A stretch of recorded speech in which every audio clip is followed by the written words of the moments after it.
chope ces infos via la NASA. C'est pas PPDA, c'est pas Chazal. Tu crois que tu sais mais tu sais pas. Poto c'est les actus de PA. Je vous plante le décor pour cette première actu. On part outre-Atlantique. Ça se passe donc en 2016 à New York. On est dans un hôtel 5 étoiles. Quelques petites photos. Vraiment, on est sur Manhattan. Ça se passe bien. Là, à l'heure actuelle, c'est en train de très très bien se passer. Un des hôtels les plus hype de la ville. La vue sur tous les grands gratte-ciel. Une suite de foot est très bien. L'occupante de cette suite, elle s'appelle Anna Delvey. C'est une jeune russo-allemande de 25 ans. Anna, honnêtement, elle est au max. Tous les midis, elle m'en joue au resto du Palace. Comme une bonne habituée. Pas besoin justement de régler en CB. Elle met tout sur sa note. Sa vie se passe bien. Les employés de l'hôtel, ils disent qu'à chaque fois qu'ils la croisent ou quoi, ça lâche des pourboires 200 balles. Elle fait carrément livrer du champagne à la réception pour tous les employés, pour tout le monde.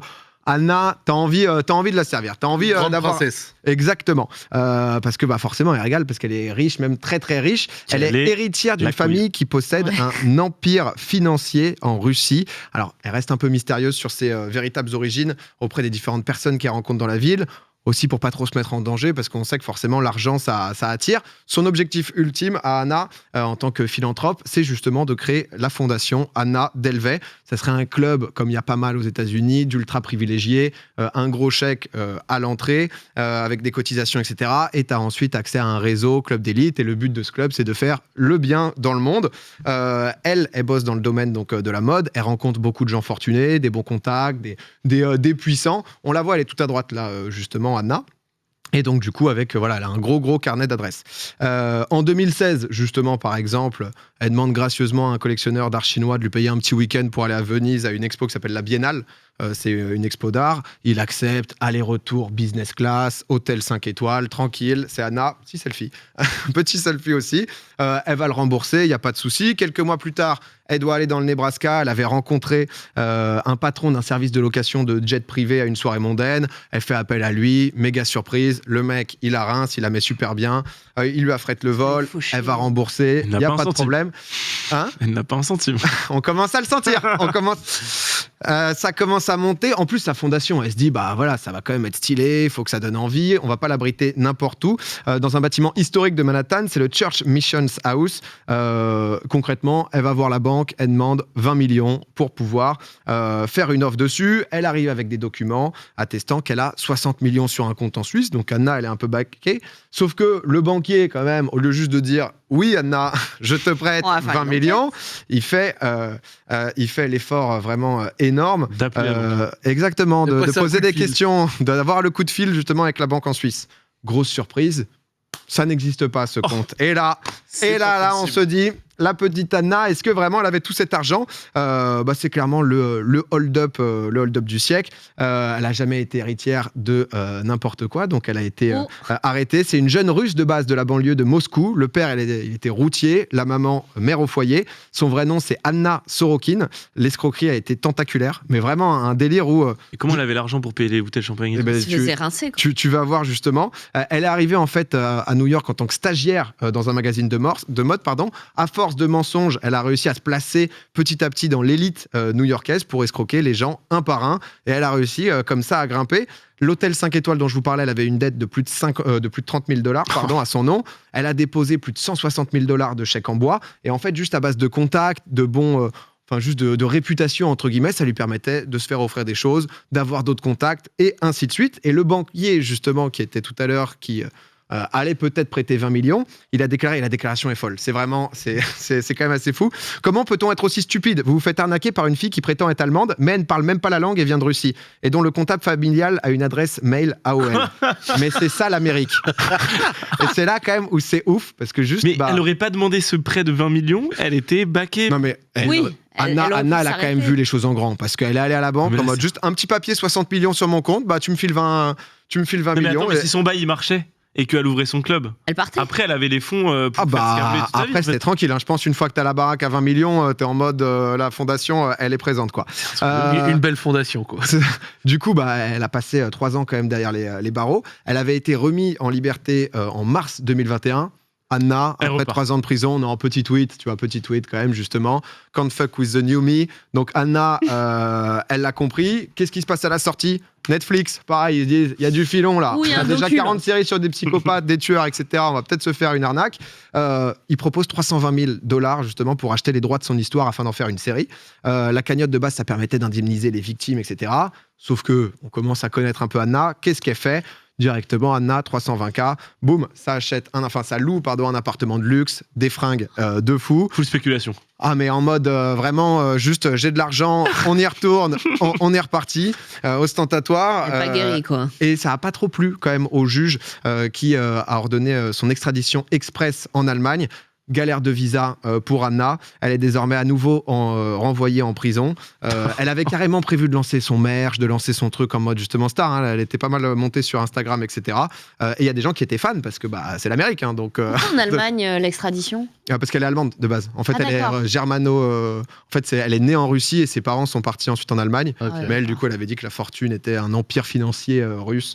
Et donc voilà. Mais la série, là, ils ont sorti le trailer aujourd'hui, je crois. La série va sortir février 2022. Donc voilà. Mais attends, donc du coup, les sous de Netflix, à la base, c'était pour indemniser des gens, et elle a tout pris pour elle. En partie. Alors, pas l'intégralité, je crois, il en reste un peu, mais en mode je flambe, je show off. Le juge, il a dit OK, viens là, viens là. Viens, on va Ça repart, le tweet, etc. Je voulais juste vous partager cette Incroyable. petite histoire. Vous nous direz si la série est bien, mais ce qui est fou quand même, c'est que juste. Il n'y a rien, il n'y a aucun backup. C'est juste du « Ah, mais je connais lui, ah, mais t'inquiète, il y a lui, t'es aux bonnes soirées, t'es machin. » Ton nom, il se répand, et donc du coup... Mais le pire, c'est du que bouche à oreille. en soi, elle a eu des coups malins en filant des pourboires à des moments, en offrant des champagnes et tout. Tu vois, le truc qui te fait dire, d'après l'accueil, en mode, peut-être qu'il y a vraiment quelque chose et qu'elle va la payer, sa dette, tu vois. Il y a Kameto qui était dans le chat qui a dit sur Dofus, elle aurait fait carnage. Ah oui. Ah là, c'est les arnaques, ça aurait pu être formateur pour elle. Mais voilà, en tout cas, pour l'histoire d'Anna. Faut faire une chronique sur les meilleures arnaques de Dofus. Je te jure, faut faire ça un jour. Toi, t'as arnaqué des gens. Ah bah c'est incroyable. c'est vrai que la panoplie bouffe tout pour Non, 24 millions de camas, Je te jure, honnêtement. il y a Elle des est... dingueries. Ah ouais, c'est plus que ça. Tu sais que moi, c'était encore les arnaques à Beau Hôtel, moi. C'est vrai, ouais. Ça allait voler du mobilier chez autrui. Les allô- ah ouais. Ça, c'était marrant. Ici, si ça. vous ne le savez pas, on a des grands bandits de ce monde. Voilà, c'est. Voilà, extradition, c'est ça, c'est où là On te Une photo protège. juge. Mais deuxième actu, ça n'a absolument aucun rapport. Ça concerne la musique cette fois-ci et un support qui est redevenu hype ces derniers temps. Le vinyle. Dans le mille. Directement. Et bon. C'est dans le bonheur. Le vinyle, du coup, c'est regarde. sorti dans les années 50. Depuis maintenant près de 10 ans, le vinyle, il est revenu en force. Ça avait baissé forcément avec le CD, etc., qui était sorti. Les 3 dernières décennies, là, le vinyle, donc ça, c'est en chiffre d'affaires, justement, des vinyles. Ouh. Donc c'est reparti à la hausse. Et encore là, ça s'arrête en 2015, mais jusqu'en 2021, ça oui, c'est monte encore très, un très bien. Alors, ça repart très très fort. Il faut quand même remettre en contexte avec, à l'époque, bien sûr, où tu n'avais pas le choix. Si vous voulez écouter de la musique, c'était que le vinyle. Ça, c'est dans les années 70, début 80, où on voit que c'était là où ça avait vraiment pété. Donc, ça redémarre un peu, mais forcément pas comme à l'époque. En France, quand même, en 2020, il y a 4,5 millions de vinyles qui se sont vendus en France. Genre en 2015, c'était 900 000. Donc ça devient vraiment un délire. Ouais, c'est un super bel objet, je trouve. Bah, Mais c'est exactement ça ça. fait décoration. Ça fait déco et surtout, il y a un côté noble. Et meilleure qualité de son possible. Mais Juste ça, incroyable. j'allais en parler, c'est ça, c'est le côté collection, parce que t'es content, t'as un artiste que tu kiffes. C'est plus beau d'avoir un beau vinyle que juste le CD. Le son, ouais, ça a l'air d'être C'est pas mieux. du jamais vu. Ouais. C'est le côté aussi, potentiellement la revente, parce que c'est un bel objet, donc tu pourras peut-être le revendre. Et la nostalgie, si jamais voilà, t'as eu un artiste ou autre, ça fait quand même plaisir. Il y a eu le classement des vinyles les plus vendus en France en 2020. Vous pensez qui est dans le top 10? En France. Ouais, en France, les gens achètent des vinyles. Daft Punk. Quel groupe? Daft Punk, Beatles, ça moi, aurait j'aurais pu, dit. c'est pas dans Moi, le top je 10. pense Les un Beatles classique sont pas de dans le top l'époque. 10. Ouais, genre Un truc les de l'époque, Beatles, Michael Jackson ou Beatles peut-être, ou Rolling Stone. ou un truc rock.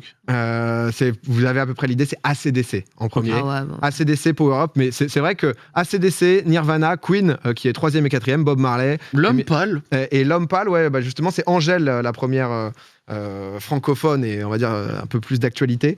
En 10, 11e, l'homme pâle, Julien Doré, qui Attends, ont été les plus Amy vendus. Winehouse, Back to Black en vinyle, dans les plus vendus en 2022, récemment. Ouais, en France. Oh, c'est beau. En même temps, ça a du flow, tu vois. C'est beau. Ouais. Tu te le poses. Moi, Bien j'avoue sûr. que récemment, là, il y a c'est l'UJPK là qui a sorti son dernier album Poupée Russe. Il m'a envoyé le vinyle. Le souci, c'est que moi, j'ai pas le tourne-disque. T'as pas le diamant, t'as pas le tourne-disque. Mais bon, du coup, c'est sympa, quoi. J'ai écouté sur Spotify, du coup, mais c'est vrai que c'est quand même un bel objet, quoi. En fait, d'une, c'est un bel objet, et de deux, quand il y a le CD qui est venu, au début, c'était genre, tu sais, il y a le côté pratique de la chose, tu sais, c'est dans un petit format comme ça, ça te prend moins de place, tu peux le mettre dans une pochette, t'as le lecteur dans la voiture, donc t'as tu les vois. paroles. Voilà, t'as tout ce côté-là qui truc, et c'est assez marrant de voir l'évolution de la perception des choses, parce que il me semble, si je dis pas de bêtises, le vinyle au travers des années n'a pas eu de gain technologique. Ouais. Je crois que c'est à peu près toujours la même chose. Et dans la perception commune, ça l'a marketé entre guillemets différemment, avec le côté un petit peu prestige, rétro, le côté un peu, vous avez un grand objet, c'est grand, c'est beau. Et maintenant, limite à l'heure actuelle, alors que c'est 10 fois plus pratique que le petit CD, tu te dis putain, c'est un truc de pouilleux en vrai, le petit CD comme ça. Le Mais vinyle, ça ça s'est impose passé un peu plus. le downgrade de qualité à l'époque, genre. Aucune idée. Comment les gens ils ont réagi quand on leur a proposé un Je sais pas, nouvelles technologies, etc. Mais c'est vrai que là, comme tu dis, ça revient fort. C'est les On groupes des rachète années... des portables pliants. Hein, Ouais, donc, c'est ça, tu vois. Donc, 80, les groupes des années 80-90. Et là, en ce moment, le truc, c'est que c'est que des éditions hyper limitées, ce qui font que c'est aussi un peu plus cher que le CD, même avec l'objet de base. Et en un mot, pourquoi Adele. Adele, ni plus ni moins, vendredi dernier, elle a annoncé son 4e album qui est justement sorti. Elle a vu les choses en grand. Elle a lâché 1,5 million de vinyles disponibles absolument partout dans le monde. Sauf que le souci, c'est qu'il n'y a pas beaucoup d'usines de production de vinyles. On peut voir la carte dans le monde entier. Donc, du coup, c'est les petits points noirs. Il n'y a que ces usines-là qui produisent des vinyles. Donc, c'est-à-dire qu'il y a une production mondiale de vinyles où c'est vraiment compliqué. Tu as à peine 50 endroits où tu peux en presser. Ed Sheeran, justement, il a expliqué dans une interview qu'il a dû terminer son album 2 mois en avance pour pouvoir être raccord et sortir en même temps le CD que le vinyle, etc. Ouais. Quoi. Donc, il y a ça. Il n'y a pas que ça non plus. On le sait en ce moment, c'est un peu pénurie globale de beaucoup de matériaux. En ce moment, c'est polymère plastique aussi qui sert donc du coup à fabriquer le vinyle. Où donc du coup, c'est forcément plus compliqué d'en trouver. C'est parfois plus cher. Et donc, c'est un peu la merde. Donc, c'est les artistes vraiment time le truc pour pouvoir sortir leur album aussi en vinyle. Adèle, elle est arrivée, elle a dit poussez-vous, 1,5 million, là, vite, je vais occuper les usines de 3 semaines, là, c'est. Ouais, non, mais en vrai, elle a vraiment tout bloqué, quoi. Tout le monde est en mode, bien joué à toi. Wow, écoute, on va décaler la sortie. Hein. En même temps, Adèle, tu vois, c'est vrai que ça peut être le truc. Il fait un peu froid, boum, tu te mets un Adèle. Faut avoir un peu trentenaire, tu vois. Ton tourne-disque, coin du feu, un petit thé, peut-être. T'as la voix d'Adèle. C'est une ambiance qui peut ne pas plaire à tout le monde, mais ouais, non, c'est 6 mois au total. Est-ce que vous connaissez BJ Novak, un acteur? Vous matez The Office? Non. Ah non. Ah, vous avez déjà. Je vais vous montrer le visage de BJ Novak. Oui. Ryan dans The Office, donc acteur très connu, forcément. Donc c'est une célébrité, énorme acteur. Je crois qu'il a plus d'1 million aussi sur Instagram. Il fait aussi des spots publicitaires et tout. Le truc, c'est qu'un de ses portraits s'est retrouvé par erreur dans une banque libre droit d'images. Et en fait, tout le monde a pu avoir donc du coup la star d'Hollywood absolument gratos en pub depuis des mois et des mois. En fait, il reçoit des photos sur plein de produits qui viennent du monde entier. Avec sa tête dessus en avec gratuit. sa tête en égérie. On a quelques images sur une tondeuse électrique. Et en fait, donc du coup, au début, il a reçu ça de plus en plus. Je disais putain, c'est quoi cette qu'est-ce qui se passe quoi? C'est un montage. Il y a aussi en Uruguay et tout. Et en fait, sa tête s'est juste retrouvée dans une banque du coup d'images. Ah ouais, c'est la photo. Elle tourne absolument partout. Tu peux t'en servir. Et le mec, donc du coup, il a expliqué sur Instagram. Non mais celle-là, c'est quand même incroyable. Tu vois. C'est-à-dire que c'est quand même fou, quoi. Tu vois, genre, tu sors ton déguisement ou c'est quoi? C'est un poncho, ça? C'est un truc contre la pluie, non? Ouais, ça a l'air. Un kawaii, tu vois. Sac poubelle, peut-être. Mais un peu ça. Et lui, il a dit, ça m'amuse beaucoup trop pour que je fasse quelque chose, donc il laisse faire. Quoi? Et en fait, le truc, c'est que c'est une erreur où quelqu'un donc avait rentré son image justement dans la banque de données. Et depuis, c'est un mix entre il est niqué et lui, ça l'amuse. Mais c'est vrai que classe, ça peut. Quand tu commences à t'associer à des arnaques, c'est un peu chaud, quoi. Oui, voilà. Sur des arnaques, ok, mais pour le coup, là, on a vu des produits, on a vu des petits trucs en Uruguay, des sacs plastiques, machin. Là, ça va. Tu vois ce que je veux dire? Genre, allez poursuivre ça, bon. Ça prendrait des années, quoi. Moi, pour être honnête, je suis déjà allé au Bled au Maroc, je suis déjà passé devant des stands de coiffure, etc. T'es là, tu vas chez le coiffeur, il y a Ronaldinho, t'es là, bon, Ronny, il a été en guerre d'argent un jour, mais il va pas aller. Ouais, je porte plainte, là, le coiffeur d'Albrelleuf, il me doit 300 €. Là. Bon, tu vois ce que je veux dire? C'est un petit peu sans déconner, je comprends pourquoi Au début, quand t'as dit ça, je me suis dit quoi? Je me suis dit, me dis pas, il y a un con, il a fait une NFT. J'ai pensé aussi, ouais. Bah en fait, là, le truc, Direct, j'ai pensé à ça. Je me suis dit, mais non. ça donne des idées. Et moi, je me suis demandé, en fait, le truc, c'est que du coup, tu peux le faire avec n'importe qui. Enfin, tu sais, c'était ça un peu. Je me suis dit, putain, on va en parler, on va se retrouver tous les 4 sur tous les trucs, ce genre de produits dans le monde.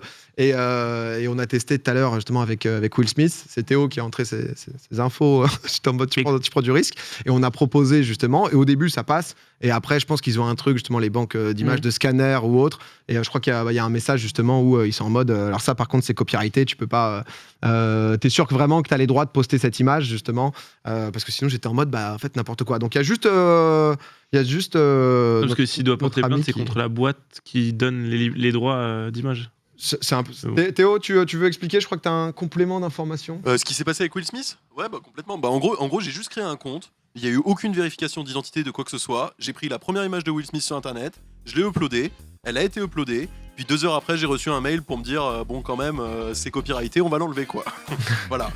Ah ouais. Bah merci. Y a pas de non, mais c'est vrai, donc du coup, tu peux. Y a pas de problème, on est tranquille.